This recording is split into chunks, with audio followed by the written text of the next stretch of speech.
এই জন্যই আমি যুবকদেরকে বলি, যুবক তুমি প্রেম করে কেন বিবাহ করতে গেলে, তুমি অবৈধ সম্পর্ক করে কেন বিবাহ করতে গেলে? যুবক, এমন মেয়েকে বিবাহ করো যেই মেয়ে কমসে কম দোয়া করলে আল্লাহর দরবারে কবুল হওয়ার সম্ভাবনা থাকে। আর এই ধরনের অপবিত্র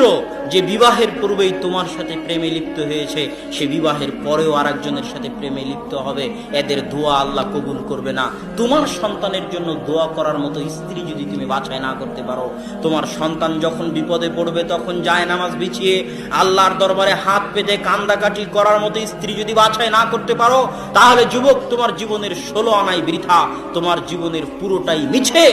অতএব নিজে পবিত্র থেকে পবিত্র স্ত্রীর অনুসন্ধান করো, যার সাথে প্রেম থাক, তওবা করে ফিরে আসো এবং পবিত্র পরহেজগার মেয়ে বাছাই করো, যাতে কমসে কম জায়নামাজ বিছিয়ে আল্লাহর দরবারে হাত পেতে 2 রাকাত সালাত আদায় করে তোমার সন্তানের জন্য, তোমার